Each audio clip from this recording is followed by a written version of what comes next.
Bwana Yesu asifiwe sana. Kuishi maisha yanayosukumwa na malengo. Mimi nafundisha kwa nitaanza kutoa maana ya lengo. Lengo ni nini? Lengo ni nini? Au malengo ni nini? Tukianza hapo tutaenda pamoja kule mbele. Ziko tafsiri nyingi za malengo. Nyingi za lengo, lakini mimi nimekuja na tafsiri hii inayosema lengo ni shabaha au dira mahususi. Lengo ni shabaha au dira mahususi ambayo inamsaidia mtu kuifikia mipango aliyowekewa au aliyojiwekea. Lengo ni shabaha au dira mahususi ambayo inamsaidia mtu kuifikia mipango aliyowekewa au aliyojiwekea yeye mwenyewe. Haleluya. Ziko tafsiri nyingi, lakini mimi ndio tafsiri hiyo. Na kama nyingine pia tutaongeza, tutakuwa jambo jema sana. Kwa hiyo ni dira, direction, mwelekeo unaokusaidia wewe ambaye umejiwekea mipango yako au umewekewa mipango uweze kuifikia. Ni kama vile njia fulani na kusaidia. Kwa lazima ndani yangu kuwe na kitu kinachonisukuma, kuwe na msukumo ndani yangu, kuwe na shabaha, niwe na dira ndani yangu kwamba sasa nataka nichukue hatua kwenda pale. Jamani, haleluya. Malengo. Lengo. Tumesoma katika maandiko haya mazuri, kitabu cha Mwanzo, tukaona uumbaji wa Mungu alivyoumba. Kwa maandiko kama tumesoma vizuri kwa makini hapa Mungu hajasema huyu jamaa atakufa. Nimesikia hapa. Siamna. Hapa hamna bado hapa.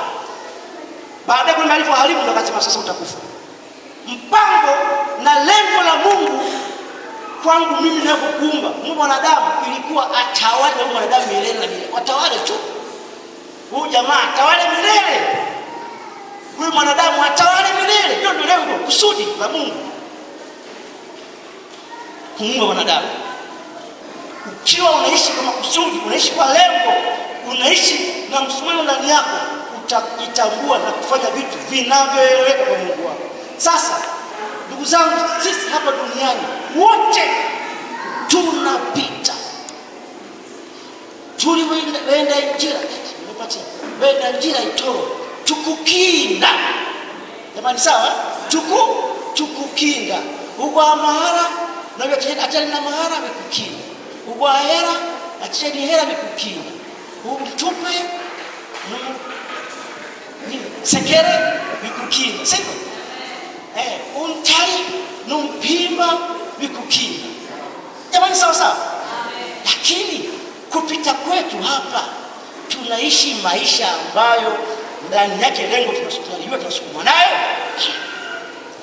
Kama tunaishi tu hapa kwa kuwa tuko hapa ni kwa ajili ya kumtumikia Mungu tu, si vinginevyo.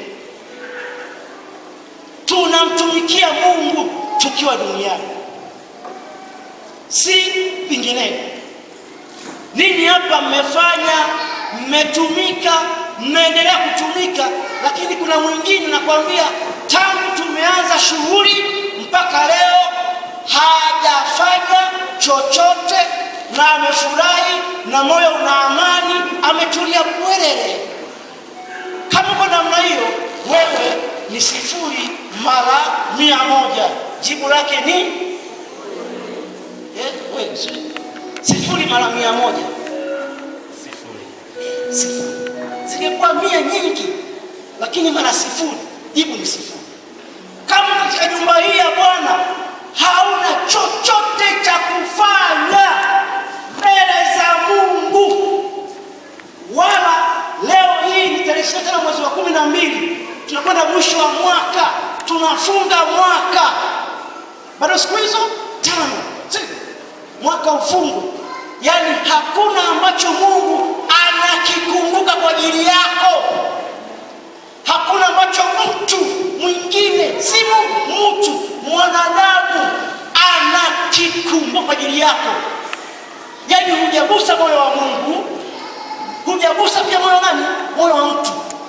Sinaelewa jamani, hujagusa moyo wa Mungu katika utumishi wako duniani, lakini pia hujagusa moyo wa mtu mwanadamu mwenzako. Ujitathmini. Ukifanya hivi naweka swali, ujiangalie wewe unaishi kwa malengo au unaishi kwa unaishi tu? Jamani, haleluya. Watu Mungu aseme ni heri yuko fulani duniani, najivunia fulani, watu waseme fulani fulani safi, amenibariki moyo wangu, amebariki moyo wangu, hata kama ni kwa kidogo kidogo, si vikubwa. Tumika kwa Mungu wako. Bwana Yesu asifiwe. Jamani, haleluya. Jamani, haleluya. Niseme tena, mimi sisemi vibaya, vizuri kabisa, lakini natamani sana kazi hii ya utumishi ambayo imefika mahali hapa, wote tu tumeshiriki. Mimi sikuwepo, sijui ukoje kwa wataalamu huko, katibu mwenyekiti, sifahamu, lakini niseme tu kwamba mpaka kazi inaisha, kama hujafanya chochote